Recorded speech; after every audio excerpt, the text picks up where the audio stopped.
안녕하세요. 김유갑의 경제부동산입니다. 더 좋은 방송을 하도록 구독, 좋아요, 댓글 알림 부탁드립니다. IMF 중국 디폴트 선언, 전세계 확산 긴급 발령, 시진핑의 중국이 결국 디폴트라는 최대 위기에 직면했습니다.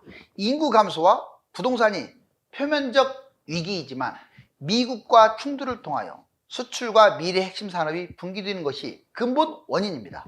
또한 심각한 내부 경제 문제를 잠재우기 위해서 러우 전쟁과 28 전쟁의 어수선한 국제 정세를 악용할 것이라는 전망입니다. 즉 대만과의 간접 전쟁으로 확전이 되면서 정권이 붕괴될 수도 있습니다. 그것과는 상관없이 중국은 이미 채권, 은행, 부동산, 정부 디폴트에 몰려있는 심각한 상황입니다. 유료상담은 010-2616-6276 제가 직접 네스타임과 입지를 전해드립니다. 지금 바로 전화 주십시오. 자, IMF 중국 디폴트 선언, 전세계 확산 긴급 발령, 중국 국민 최악의 상황에 대비를 해야 한다. 지금 상당히 고통스러워하고 있죠. 자, 중국 국기가 그려져 있는데 어떻게 될까? 여기 보세요. 중국 40년 만의 경제 위기, 시진핑 리더십 불안. 이야기는 진작부터 나왔어요. 너무 좀 강성이라고 할까요? 독선이라고 할까요? 해외하고 국내가 좀 잘 어우러졌다면 이렇게까지 위기에 몰리지 않았을 거예요. 근데 너무 자국 중심. 우리나라한테 대한 태도를 보시면 알아요. 실컷 이용해 먹고 한한령을 지금까지 끌고 간다는 게 말이 됩니까? 물론 그 국방 문제가 껴있다고는 하지만 너무 자국 중심. 해외 그러니까 경제가 버티지를 못하죠. 기업들이 어떻게 버텨요? 다 나가 떨어지죠. 여기 보시면 시진핑 중국 위기, 근본 위기, 3대 위기, 돌파 위기 보자고요. 궁극적 위기는 인구 감소, 정치적인 문제, 그리고 미국이 이탈됐다는 거. 이게 궁극적 위기가 돼요. 미국하고, 물론 미국이 뭐 좋다는 얘기가 아닙니다. 미국은 어느 특정 나라가 강해지려고 하면 무너뜨려 버려요. 과거에 여러분들 일본이 미국을 한참 추월했거든요. 미국 3만 달러일 때 일본은 4만 달러 국민소득 뭐 막 치고 올라가니까, 자, 일본을 무너뜨리려고 프라자 합의 해가지고 완전 잃어버린 30년을 만든 나라가 미국입니다. 물론 원인이 그 하나만 있다고는 할 수 없지만 그래도, 그 다음에 러시아, 소련이 워낙 팽배해지니까 여러 나라로 분리시켜버린 게 미국이에요. 이제는 중국 남아네요. 자, 러시아, 일본 따위하고는 비교도 안 돼요. 등치나 모든 영향력 면에서. 자, 이제 마지막 남은 게 중국인데, 중국이 아무리 잘하려고 이쁜 짓을 해도 저는 미중 갈등은 피할 수 없을 거라고 봐요. 그런데 하물며 제일 싫은 짓거리만 골라서 하고 있어요, 중국이. 그러니 미국은 그 시계추를 앞당기려고 하겠죠. 여기 보세요. 자, 미국 이탈, 부동산 위기, 개발회사 부동산 침체, 내부적인 문제도 지금 심각하죠. 경제 위기, 성장률도 지금 급감하고 있고, 물론 부동산이 원인이 됐어요. 소비 급감, 경제 침체에 빠졌습니다. 오죽하면 뭐 물가가 문제가 아니라 지금 디플레이션을 걱정해야 할 처지, 스태그플레이션까지도 지금 이야기 나오고 있고, 일본 짝 잃어버린 30년 이야기도 나오고 있고. 3대 위기 볼까요? 자, 중국은 엔진 3가지가 있어요. 이대로 갔으면 뭐 상당히 탄탄대로를 걸을 수도 있었어요. 먼저 엔진 첫 번째가 수출입니다. 그런데 자, 미중 갈등으로 경제 활력의 급감, 물론 여러 가지 뭐 에너지 문제라든가 뭐 여러분들 우리나라 맨날 지금 마스크 쓰고 다니잖아요. 중국 때문에. 그냥 국제 협약을 지키지도 않았습니다. 막 그냥. 그러니 세계 굴뚝 공해나 일으키고 하는데 어느 나라가 좋아하겠어요. 아무튼 궁극적으로 수출, 미중 갈등 때문에 지금 철퇴를 맞았어요. 수출이 완전 반으로 쪼그라들어 버렸어요. 그러면서 내수도 문제가 생겼고, 엔진 2 부동산입니다. 그동안에 중국을 발전시켰던 것은 내부의 부동산이었는데 이걸 과잉 투자하다 보니까 중국이 붕괴돼 버린 거예요. 그리고 더 웃기는 것은 중국 인구가 지금 다 들어가도 남을 빈집들, 미분양이 넘쳐난다고 할 정도로 너무 지금 심각한 상황입니다. 엔진 3번째는 미래 산업인데 이건 중국이 상당히 잘한 부분이에요. 지금 중국을 무시할 수 없는 게 반도체, 신재생, 그 다음에 뭐 전기자동차, 바이오, 이 부분에서요 상당히 지금 두각을 나타내고 있어요. 물론 인구도 많고 그쪽에 아주 전략적으로 투자를 했는데 그 점유율을 증가하고 있죠. 근데 이러면 뭐합니까? 철저하게 자국 이기주의로, 공산주의 이기주의로 그렇게 가고 있는데, 그러니 미국이 또 이것도 꼴보기가 싫은 거죠. 돌파 위기. 자, 이번에 자업자득적인 면이 있어요. 중국이. 일단 미국이 견제한 것도 있지만 자업자득. 어떤 면이냐? 해외 기업을 많이 내쫓았어요. 너무 강성으로 간 거죠. 우리나라도 엄청난 피해를 본 거고. 위기를 자초했죠, 본인들이. 또 1대1로라고 쓸데없이 확장시켜서 돈도 없으면서 빚은 엄청나게 냈고 돈 받지도 못하고 전쟁을 돌파하려고 하고 있습니다. 이게 지금 제일 걱정돼요. 러시아, 우크라이나. 자, 이스라엘, 팔레스타인 또는 이란 전쟁이 일어나고 있는데 얼마나 좋습니까? 여러 곳에서 전쟁이 일어나면 여기서 전쟁 하나 더 터진들 분산이 되는 거잖아요. 대만하고 확전 돌파, 이거 지금 계속 나오고 있어요. 물론 직접적 전쟁은 쉽지 않을 것 같아요. 간접 전쟁, 뭐 미사일을 몇 번 쏜다든가 막 이런 거 있잖아요. 그래 놓고 아예 항복하게끔 만든다든가 사전에 뭐 그런 전략을 펼치겠지만, 자, 만약 이렇게 가게 되면, 좀 더 강성으로 가게 되면 중국은 완전한 위기 맞게 된다고 봐요. 왜냐하면 중국이 지금 내부 불만을 외부에 표출시키려고 전쟁을 준비하거든요.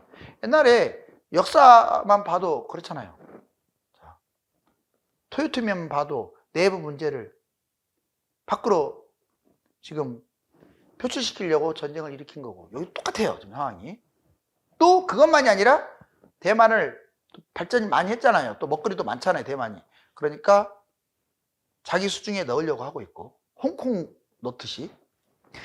내부 분열, 범미국 연대, 이게 중요해요. 미국하고 유럽 또는 범미국하고 연대, 연합국가가 되겠죠. 이건 중국이 상대가 안 돼요, 이렇게 하게 되면. 결국은 뭐 전쟁까지는 안 일어나겠지만 정권 교체가 될 수도 있죠, 중국이. 또 분열이 될 수도 있고. 이거는 상당히 제가 한 얘기가 아니에요. 진짜 많이 나오고 있어요. 진짜. 저는 지금 모든 위기의 원인들을 다 제시했어요. 이게 그 어느 때보다 높고요. 중국 부도 4가지 유형, S&P. 중국 내년부터 채권 디폴트 확산 주의해야 한다. 중국 부도. 먼저 채권 디폴트, 은행 디폴트, 부동산 디폴트, 정부 디폴트, 이 4가지로 한번 정리해봤어요, 제가. 각각 경제학자들 또는 중국 전문가들이 주장하는 내용 보시면, 채권 디폴트, 경제 지침이 디폴트 여건 확대를 야기하는 거예요. 즉, 자, 공산당의 경제 지침이 결국 채권을 너무 지나치게 이제 막 남발할 거 아닙니까? 그렇게 되면 그것이 이제 결국은 뻥하고 터지겠죠. 국가주도 여건 본격화되면서 채권 디폴트가 야기되는 거죠. 채권 디폴트가 발생되게 되면 산업 붕괴가 됩니다. 한마디로 중국 채권이 똥값이 된다는 거에 막 찍어내가지고. 자, 은행 디폴트, 이건 이미 좀 진행되고 있어요. 러시아를 지원하는 중국 은행, 가뜩이나 내부 은행도 지금 그 부동산 때문에 붕괴될 만에 하는데, 러시아 지원한 이 중국 은행을 지금 미국이 제재를 하고 있잖아요. 공상은행, 농업은행, 건설은행, 지금 어마어마하게 큰 은행들이거든요. 무지막지하게 큰 대형은행 고립시켜버리면 중국은 은행 디폴트 빠질 수밖에 없어요. 은행은 금융 붕괴로 이어집니다. 그 다음에 부동산 디폴트, 부동산 개발회사 지금 디폴트 막 진행 중이잖아요. 완커, 비구이안, 완다, 헝다, 스마오 막. 오히려 해달라고 지금 애원할 정도예요. 옛날에는 살겠다고 하더니. 부동산은 결국 산업 붕괴로 이어집니다. 정부 디폴트, 정부면 지방정부와 중앙정부가 있는데, 지방정부들이 디폴트가 난다면 지방의 모든 산업체가 만신창이가 됐다고 보시면 돼요. 지방정부 디폴트 확산, 중앙정부는 상당히 부담. 이제 허울뿐이겠죠, 허울뿐. 시진핑 내부 반대 세력과 미국 외부 세력과 같이 싸워야 돼요. 정부는 결국 체제 붕괴로 갈 가능성이 커요. 이 디폴트가 어느 쪽이 디폴트가 나든지 간에 하나 터지면 금융위기입니다. 경제위기예요. 다행히 그다음에 중국이 이제 마음을 고쳐잡고 정말 공산주의 국가가 쉽지는 않지만 그래도 여러 가지 다른 나라하고 상생의 어떤 그런 노력을 한다면 디폴트는 나지 않을 거예요. 뭐 당장 지금 내가 디폴트 터졌다 이런 얘기는 아니니까. 중국 경제 최대 위기. 먼저 중국 지방정부 디폴트, 결국 숨은 뇌가 한다. 사실상 디폴트라고 얘기하는 경제 전문가들도 많습니다. 중국이 공산주의 국가니까 선언을 안 하는 것 뿐이지. 정부 디폴트, 신용, 위기 요인, 지방정부 특수법인 채무 불이행 이미 연쇄 폭발하고 있어요. 지방정부 채무 6,644조, 제가 1경 이상이라고 했잖아요. 이 디폴트에 빠진 거죠. 중앙정부, 공산주의 이미, 중앙도 디폴트인데 공산주의라 모른다. 위기 탈출. 이미 해외 자본이 빠져나가니까 주식이 못 가는 거죠. 피치, 중국 국가 신용 등급을 부정적으로 강등시켰어요. 무디스, 중국 국가 신용 부정적 하향. 지금은 부정적이지만 조금만 뭔가 이상해지면 4단계, 5단계, 6단계 떨어뜨려 버린다고요. 그래서 방향이 중요한 거예요. 물줄기가. 지금 긍정이 부정이 되는데 뭔 문제 안 그래요? 그냥 이게 심각해진다고요. 신용 등급 하향, 하락폭보다 방향이 문제입니다. 옛날에 미국 금융위기는 무슨 A에서 갑자기 정크 등급이나 투기 등급으로 떨어진 줄 아세요? 위기 요인, 자금 부족, 중국 경제 모멘텀 상실, 투자 추락, 킹 달러, 위안화 약세, 경제 불안을 가중하고 있죠. 지금 위안화, 엔화, 원화 지금 뿐만 아니라 각국, 신흥국 모든 화폐들이 종이 휴지 조각이 되고 있어요. 달러 앞에서. 근데 이 달러를 너무 찍어내니까 달러도 휴지 조각이야. 그래서 금이 뛰고 있고. 그래서 위기라는 거죠. 자, 중국 위기는 부동산 부도부터 시작된다.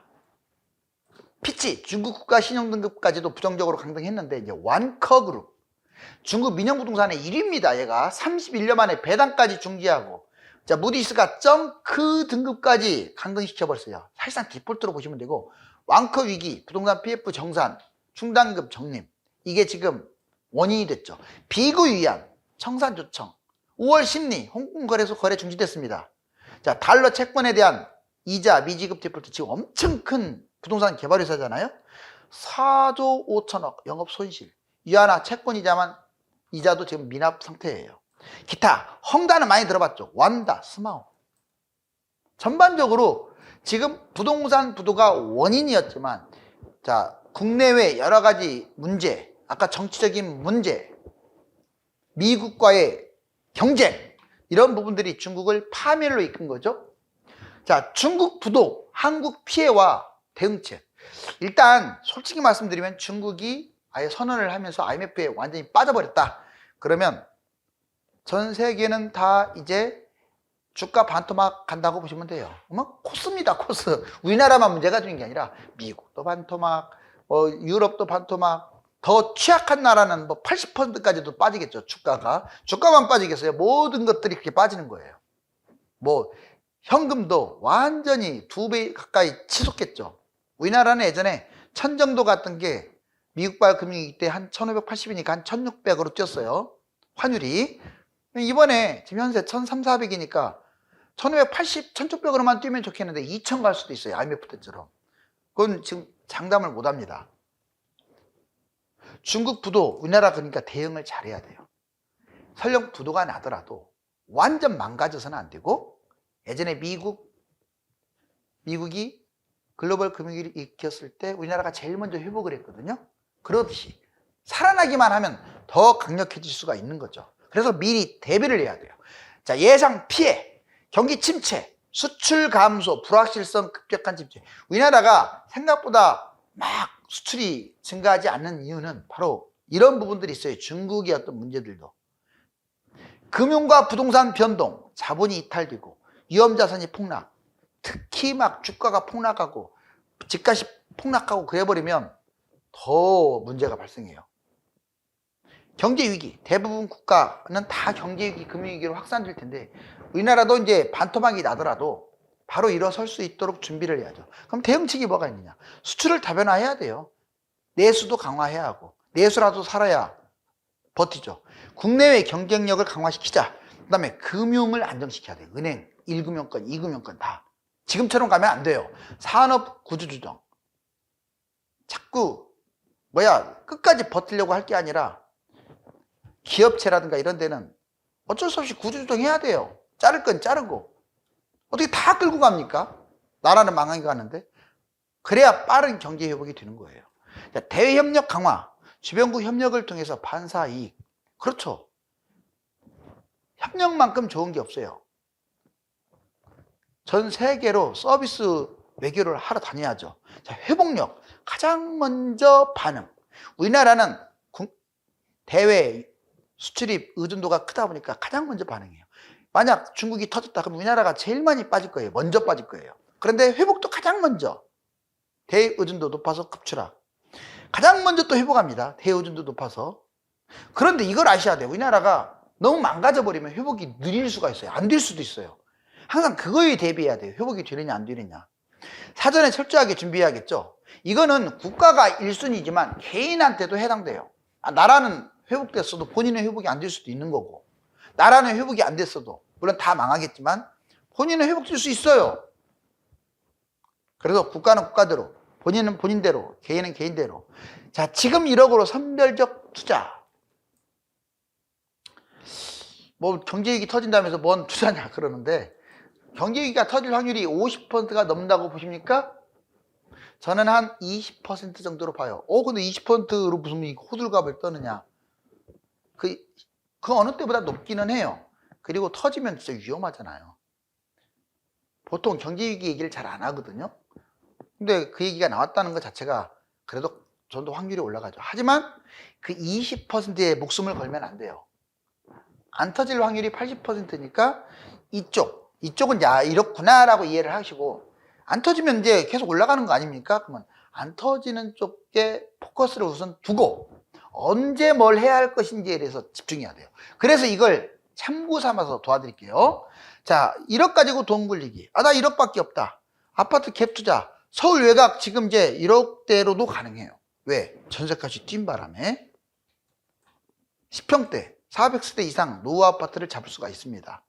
그리고 1기 신도시 역시 10평대 잘하면 20평까지 잡을 수도 있어요. 1억대 갖고. 그 다음에 3기 신도시 소형 평형 분양 입주식 갭투자.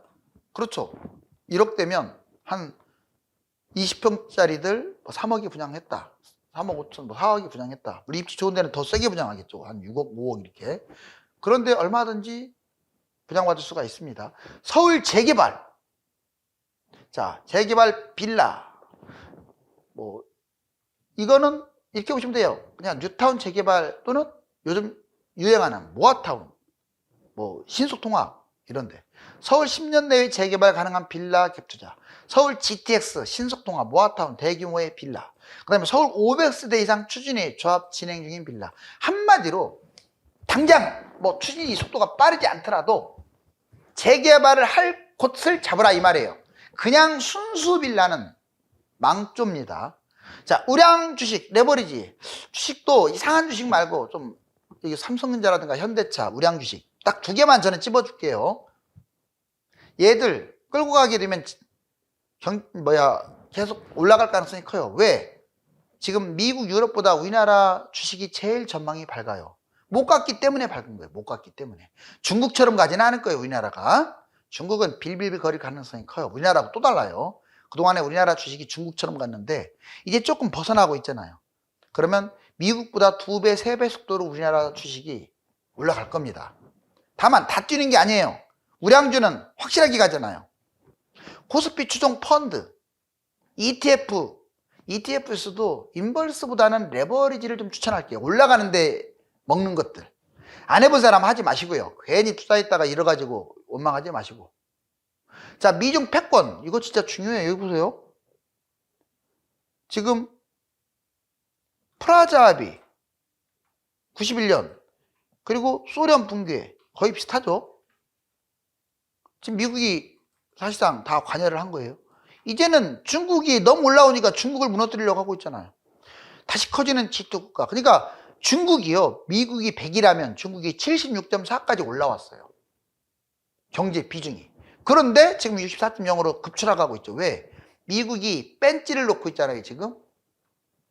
수출도 반토막 나고 경제 성장률도. 이러면 계속 미국과 중국은 벌어지고 있고, 중국은 내부적인 문제, 외부적인 문제로 붕괴되겠죠. 여기 보시면 중국 경제 침체 4가지. 회사채 디폴트 나는 거 보세요. 세상에. 자, 16년에 200건밖에 안 됐던 게 1300건으로. 그다음 주요국이 기업 부채 규모 보세요. 중국 기업 부채 거의 170%? 다른 나라는 90에서 100에서 왔다 갔다 하고 있네요. 압도적이죠, 중국. 경제 성장률이 보세요. 기하급수적으로 줄어들고 있죠.